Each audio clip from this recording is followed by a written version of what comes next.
Bismillahirrahmanirrahim. Assalamualaikum warahmatullahi wabarakatuh.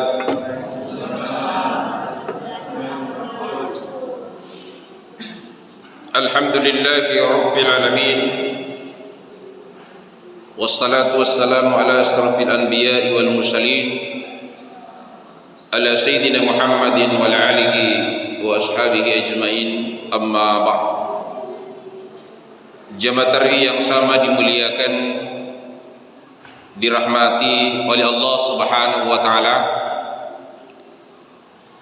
Sebagai rasa syukur kita ke hadirat Allah Subhanahu wa taala, marilah senantiasa memuji Allah Subhanahu wa taala dengan banyak membaca alhamdulillahi rabbil alamin.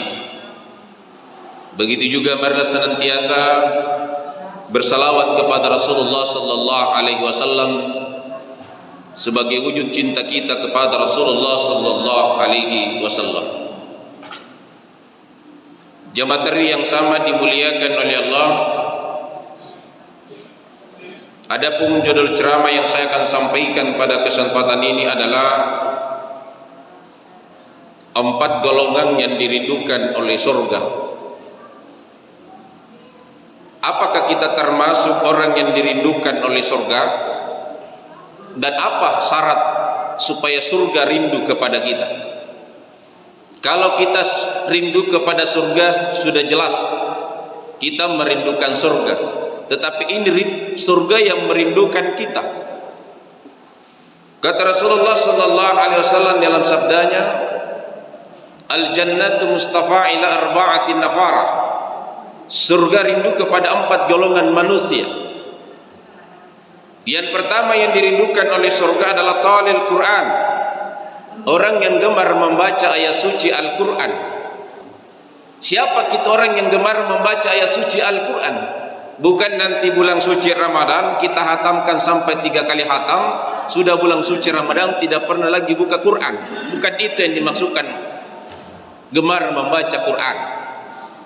Gemar membaca Al-Quran dimasukkan Rasulullah sallallahu alaihi wasallam tiada hari tanpa membaca Al-Quran, walaupun itu 1 ayat 2 ayat, tetapi rutinitas dalam hidup dan kehidupan kita. Dalam satu yang diriwayatkan Rasulullah sallallahu alaihi wasallam, pernah Rasulullah sallallahu alaihi wasallam pada pagi hari matahari menjadi redup, sehingga Rasulullah bertanya kepada Jibril, "Ya Jibril, kenapa matahari ini redup? Bukan tanda-tanda hujan, tetapi matahari redup." Kata Jibril kepada Rasulullah, "Wahai Rasulullah, 70.000 malaikat turun ke bumi sehingga menghalangi sayap matahari itu. Apa gerangan sehingga malaikat turun ke bumi?" Dia memberi salam kepada Muawiyah. Apa keistimewaan Muawiyah? Ternyata keistimewaan Muawiyah adalah tiada hari tanpa membaca surah Al-Ikhlas. Apa makna dibalik surah Al-Ikhlas? Salah satu surah di dalam Al-Quran yang ketika dibaca 3 kali itu sama nilai pahalanya kita telah menghatamkan Al-Quran 30 juz. Jemaah yang sama dimuliakan oleh Allah. Oleh itu kenapa setiap selesai kita salat selalu disunahkan untuk pertama membaca surah Al-Fatihah, Al-Ikhlas 3 kali, Al-Falaq 1 kali, An-Nas 1 kali, dan surah Yasin dan ayat kursi. Ternyata inilah adalah gambaran talil Quran. Salah satu orang yang gemar membaca Quran adalah ketika dia selesai salat, dia tinggal sejenak untuk berzikir, membaca surah yang senantiasa dibaca Rasulullah, Al-Ikhlas, Al-Falaq, dan An-Nas, dan ditutup dengan ayat kursi. Jemaah yang sama dimuliakan oleh Allah. Inilah yang harus kita biasakan dalam kehidupan kita. Yang kedua yang dirindukan oleh surga adalah wahabisul lisan, orang yang menjaga lisannya, orang yang mampu menjaga lidahnya, tidak banyak gosip, yang tidak tahu ujung pangkalnya, baru dia lihat di televisi ikut juga menyalahkan, baru dia baca di surat kabar ikut juga menyalahkan, pada belum tentu dia salah. Jangan pernah kita menyalahkan, salah pun juga sesama jangan pernah menyalahkan, bahkan kita tutupi kesalahan, kehilapan saudara seiman dan keyakinan kita. Jemaah yang sama dimuliakan oleh Allah, jadi kita harus menjaga lisan kita. Bahkan di dalam bulan suci Ramadan, orang yang mampu menjaga lidahnya dinilai tasbih. Jadi orang yang tidak banyak berbicara, yang tidak bermanfaat di bulan suci Ramadan, sama dia membaca subhanallah walhamdulillah wala ilaha illallah wallahu akbar wala haula wala quwata illa billah. Padahal kita tidak berucap apa-apa, tapi pahalanya kita dapatkan. Yang menjaga lisannya, tidak banyak bicara di bulan suci Ramadan yang tidak bermanfaat. Bahkan tidurnya orang berpuasa, naumus shaim ibadah, tidurnya saja orang berpuasa dinilai ibadah. Tidur yang bagaimana yang dimaksudkan? Jangan selesai salah subuh tidur sampai duhur, nanti bangun dari tidurnya, nanti mau salah duhur, sudah salah duhur tidur lagi sampai asar. Bukan itu yang dimaksudkan. Maksudnya tidur ketika kita membutuhkan tidur untuk istirahat, dan selebihnya kita banyak berzikir, membaca Quran dan berselawat kepada Rasulullah sallallahu alaihi wasallam. Jemaah yang sama dimuliakan oleh Allah. Yang ketiga yang dirindukan oleh surga adalah mujian, orang yang memberi buka kepada orang yang berpuasa. Jadi ibu-ibu yang membawa ala kadarnya di masjid untuk orang yang berpuasa untuk buka, itu dirindukan oleh surga. Jemaah yang sama dimuliakan oleh Allah. Dan di situ juga kita diperintahkan untuk senantiasa banyak bersedekah di bulan suci Ramadan. Kita rutinitas, walaupun itu berapa, tapi rutinitas dalam kehidupan kita. Kenapa? Karena di dalam bulan suci Ramadan beda di bulan yang lain. Kalau di bulan yang lain satu ibadah yang kita lakukan cuma satu pahala, di bulan suci Ramadan satu amalan ibadah yang kita lakukan itu dilipat gandakan 70 kali lipat. Hanya satu ibadah yang dilakukan di luar bulan suci Ramadan, satu ibadah, satu salawat, Allah balas 10 hanya salawat. Masalla ala salatan sallallahu alaihi wasallam biha asra. Barang siapa bersalawat kepada Rasulullah sallallahu alaihi wasallam satu salawat, Allah membalas rahmat kasih sayang 10 salawat. Itu kalau kita bersalawat di luar bulan suci Ramadan. Kalau kita bersalawat di dalam bulan suci Ramadan satu salawat, Allah melipat gandakan 70 kali lipat. Semua dilipat gandakan 70 kali lipat ibadah kita di dalam bulan suci Ramadan. Jemaah tarawih yang sama dimuliakan oleh Allah. Yang keempat yang dirindukan oleh surga adalah wasaimi fi syahr Ramadan, orang yang berpuasa pada bulan suci Ramadan. Puasa Ramadan, puasa yang diwajibkan hanya ada di dalam bulan suci Ramadan.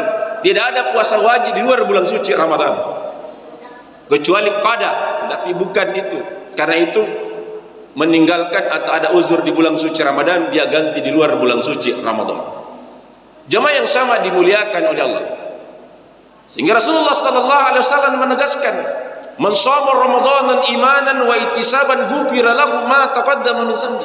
Barang siapa berpuasa pada bulan suci Ramadan dengan iman dan mengharapkan ridha Allah Subhanahu wa taala, maka diampuni dosanya yang telah lalu. Hanya dua yang tidak diampuni di bulan suci Ramadan. Semua dosa yang kita lakukan diampuni di bulan suci Ramadan kecuali dua.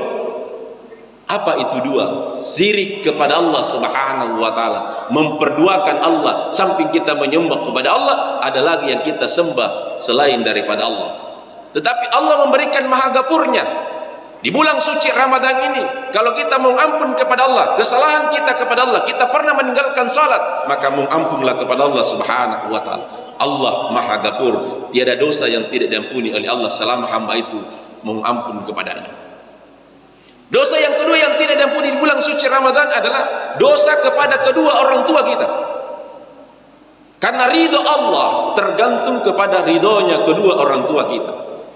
Murkanya Allah tergantung kepada murkanya kepada kedua orang tua kita. Makanya kenapa sebelum memasuki bulan suci Ramadan kita datang bersimpu di kedua orang tua kita yang masih hidup. Dan setelah itu, setelah selesai bulan suci Ramadan, kita datang lagi ingin bersimpu untuk mohon maafnya, ridhonya kepada kita. Jemaah yang sama dimuliakan oleh Allah. Inilah yang harus kita tanamkan dalam hidup dan kehidupan kita. Dan di dalam bulan suci Ramadan ada namanya malam Lailatul Qadar khairu min alfi syahrin. Lailatul Qadar itu lebih mulia daripada 1000 bulan. Berapa itu 1000 bulan?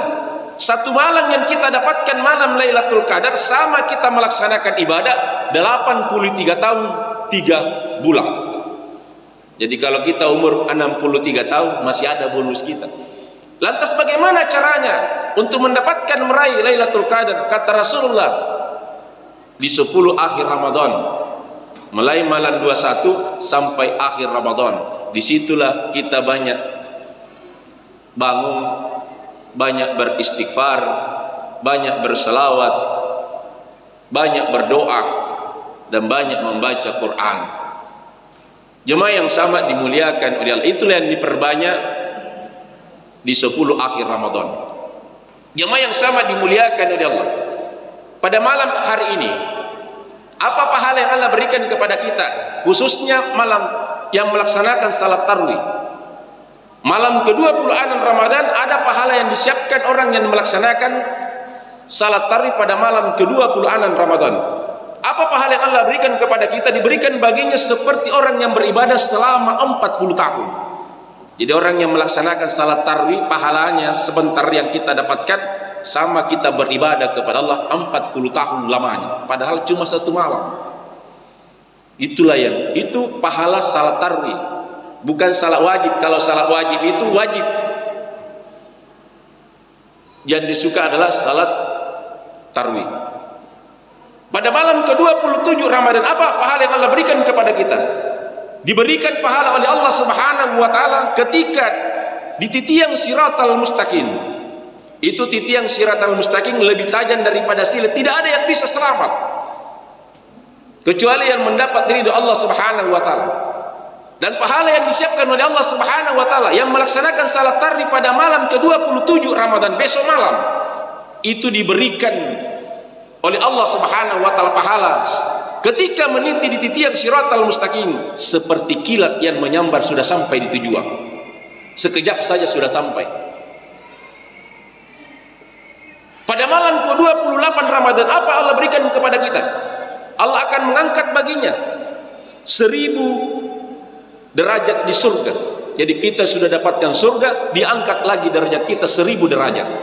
Berapa 1000 derajat itu? 1000 pangkat. Kalau pangkat yang tertinggi di negara kita cuma 4 bintang, jenderal penuh. Kalau sini golongan 4E.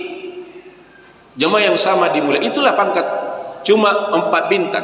Kalau ini 1000 bintang, mulai dari ujung kaki sampai kepala penuh dengan bintang. Jadi dia berpakaian dengan bintang. Itulah derajat yang diberikan Allah kepada malam pada yang melaksanakan salat tarawih pada malam ke-28 Ramadan. Pada malam ke-29 Ramadan apa pahala yang Allah berikan kepada kita yang melaksanakan salat tarawih? Diberikan pahala oleh Allah Subhanahu wa taala 1000 haji mabrur.